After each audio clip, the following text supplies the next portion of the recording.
Hello viewers, জানিয়ে দিব আমাদের হাতে থাকা সর্বশেষ আপডেট আন্তর্জাতিক বাংলা সংবাদ শিরোনাম। ড্রোন উৎপাদন 10 গুণ বাড়ানোর নির্দেশ পুতিনের। অন্যদিকে ইসরায়েলি হামলায় হিজবুল্লাহর কমান্ডার সহ নিহত 14 জন। আরও জানিয়ে দেব ফিলিস্তিনের জন্য ন্যায় বিচারের আহ্বান নিয়ে জাতিসংঘে এরদোগান। এদিকে তালেবানের নতুন আইন নিয়ে কিশোরী বলল, যদি কথাই না বলতে পারি বাঁচবো কিভাবে। এবং সর্বশেষ জানিয়ে দেব 2 বছরের মধ্যে ইসরায়েলের অস্তিত্ব বিলীন হয়ে যাবে বললেন ট্রাম্প। এতক্ষণ শুনছিলেন সংবাদ শিরোনাম, এবার বিস্তারিত। ভিডিওটি ভালো লাগলে একটি লাইক করবেন এবং কে কোথা থেকে আমাদের ভিডিওটি দেখছেন জানিয়ে দেবেন কমেন্টে। সাবস্ক্রাইব করে আমাদের সঙ্গেই থাকবেন। ড্রোন উৎপাদন 10 গুণ বাড়ানোর নির্দেশ পুতিনের। প্রেসিডেন্ট পুতিন সেন্ট পিটার্সবার্গে রাশিয়ার একটি সামরিক শিল্প কমিশনের বৈঠক ওই নির্দেশনা দেন। এই সময় তিনি বলেন, 2023 সালে রাশিয়ার সশস্ত্র বাহিনীকে বিভিন্ন ধরনের প্রায় 1,40,000 ড্রোন সরবরাহ করা হয়েছে। পুতিন বলেছে, চলিত বছর এ সংখ্যা উল্লেখযোগ্য মাত্রায় অর্থাৎ প্রায় 10 গুণ বাড়ানোর সিদ্ধান্ত নেওয়া হয়েছে।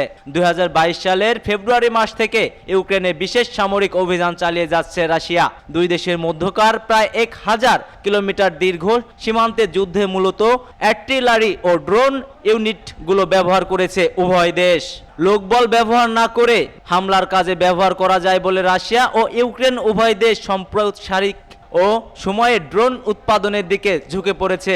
এ সম্পর্কে রুশ প্রেসিডেন্ট পুতিন বলেছেন, যুদ্ধক্ষেত্রে যারা ড্রোনের চাহিদা মেটাতে পারবে তারাই জয়লাভ করবে। সূত্র তাস নিউজ এজেন্সি।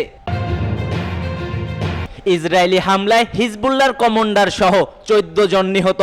লেবাননের রাজধানী বৈরুতে ইসরায়েলি বিমান হামলায় হিজবুল্লাহর এক কমান্ডার সহ অন্তত 14 জন নিহত হয়েছেন। আহত হয়েছে আরও 59 জন। এদের মধ্যে 8 জনের অবস্থা আশঙ্কাজনক। বৈরুতের হামলার কথা নিজেরাই জানিয়েছে ইসরায়েলি প্রতিরক্ষা বাহিনী IDF। লেবাননের স্বাস্থ্য মন্ত্রণালয় থেকে জানানো হয়, দক্ষিণ বৈরুতে হামলা হয়েছে। এ এলাকায় হিজবুল্লাহর শক্ত ঘাঁটি বলে পরিচিত। খবর রয়টার্সের। প্রতিবেদনে বলা হয়েছে, ইব্রাহিম আকিল নামের ওই শীর্ষ হিজবুল্লাহ কমান্ডারকে বৈরুতের দক্ষিণ শহরতলিতে হত্যা করা হয়েছে। তার সঙ্গে হিজবুল্লাহর অভিজাত ফোর্স রাদওয়ানের সদস্যরাও নিহত হয়েছে বলে জানানো গেছে। একটি বিশেষ সভার সময় তাদের উপর হামলা বাহিনী চালিয়ে যায়। ইসরায়েলি সামরিক বাহিনী জানিয়েছে, তারা বৈরুতের ধাহিয়া এলাকায় হিজবুল্লাহর সামরিক অবস্থান লক্ষ্য করে হামলা চালিয়েছে। বাহিনীটি বলেছে, বৈরুতে নির্দিষ্ট লক্ষ্যবস্তুতে হামলা চালানো হয়েছে। এ ঘটনার এক প্রতিক্রিয়ায় লেবাননের অবস্থিত ইরানের দূতাবাস থেকে বলা হয়, বিমান হামলায় ইসরায়েলি সব লাইন অতিক্রম করে ফেলেছে তারা। সামাজিক যোগাযোগ মাধ্যমে এক পোস্টে তারা দাবি করে, ইসরায়েলি আবাসিক এলাকাতেও হামলা করেছে তারা। এই হামলা চালানোর আগে ইসরায়েলি আমেরিকাকে কিছু জানায়নি বলে দাবি করেছেন হোয়াইট হাউসের মুখপাত্র জন কিরবি। তিনি বলেন, এ ব্যাপারে তার জানা নেই। মার্কিন নাগরিকেরা যেন লেবানন এড়িয়ে চলে। বাইডেন প্রশাসন এই অঞ্চলে তার সংঘাত চায় না। আর এর আগে 150টি রকেট দিয়ে ইসরায়েলের সীমান্ত এলাকায় হামলা চালিয়েছে হিজবুল্লাহ। ইসরায়েলি পাবলিক ব্রডকাস্টের ক্যানেংরে বরাতে এই তথ্য জানিয়েছে বার্তা সংস্থা রয়টার্স। ইসরায়েলের জাতীয় অ্যাম্বুলেন্স পরিষেবা বলেছে, এই হামলায় প্রাথমিকভাবে কেউ হতাহত হয়নি। এর আগে হিজবুল্লাহ জানায়, কাতিয়ুশা রকেট দিয়ে 60টি হামলা করেছে তারা। পরে তারা জানায়, মোট 140টি রকেট দিয়ে ইসরায়েলের বিভিন্ন লক্ষ্যবস্তুতে হামলা চালানো হয়। আল জাজিরা বলেছে, এসব হামলায় 1 জন হতাহতের তথ্য প্রকাশ করেছে ইসরায়েলি কয়েকটি সংবাদ মাধ্যম।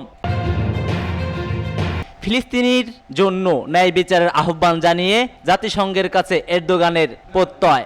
দেশটির সংবাদ মাধ্যম ডেইলি সাবাহা এর এক প্রতিবেদনে এ তথ্য জানিয়েছে। প্রতিবেদনে বলা হয়, এরদোগানের বক্তব্য ইসরায়েলের বিরুদ্ধে তার কঠোর সমালোচনা এবং গাজার উপর ইসরায়েলি যুদ্ধ ও সম্প্রসারণবাদী নীতির বিরোধিতা বরাবরই উঠে এসেছে।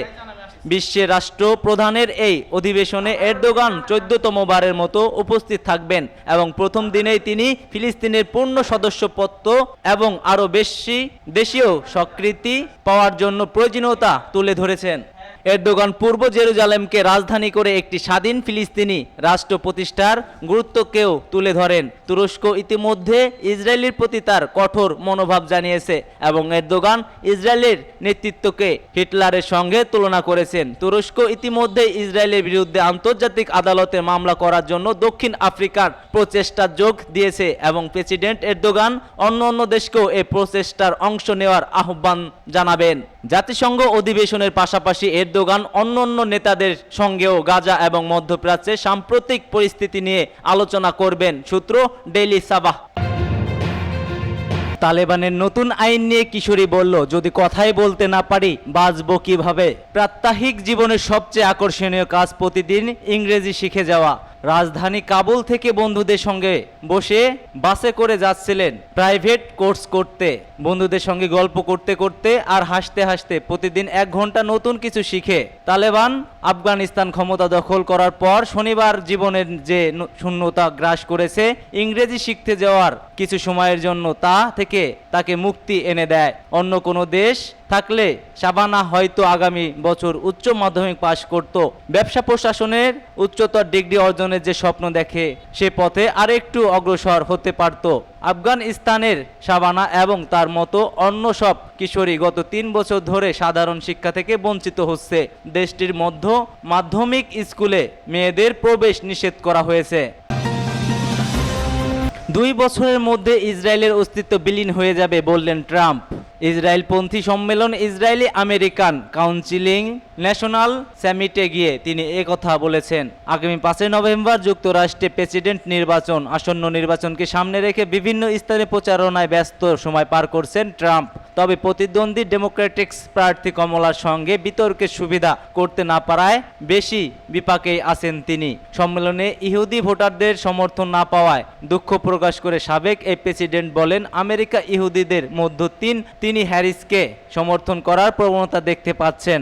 এ সময় হুঁশিয়ারি দিয়ে ট্রাম্প বলেন, তার প্রতিপক্ষ কমলা হ্যারিস জয়ী হলে ইসরায়েল 2 বছরের মধ্যে বিশ্বের মানচিত্র থেকে মুছে যাবে, আর এমন পরিস্থিতির জন্য ইহুদিরা আংশিকভাবে দায়ী থাকবে। ট্রাম্প বেশ জোর গলায় বলেছেন, এ নির্বাচনে যদি আমি জয়ী নাই হতে পারি তবে সত্যিই এটি ইহুদি জনগণের উপর প্রভাব ফেলবে।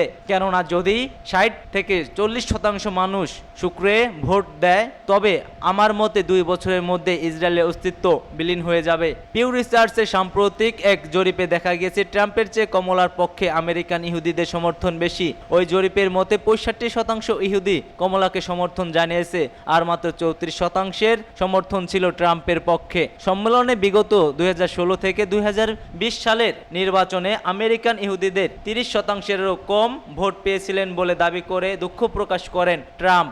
2016 সম্মেলনে নির্বাচনে জয়ী হলে 2020 সালে ডেমোক্রেটিক্স প্রার্থী ও বর্তমান মার্কিন প্রেসিডেন্ট জো বাইডেনের কাছে হেরে যান। সন্ধ্যার আগে ওয়াশিংটনের পৃথক এক সম্মেলনে একই ধরনের মন্তব্য করে ট্রাম্প।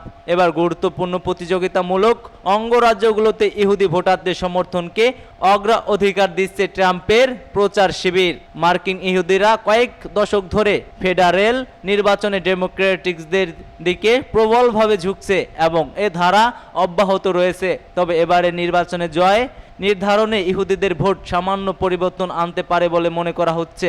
উদাহরণস্বরূপ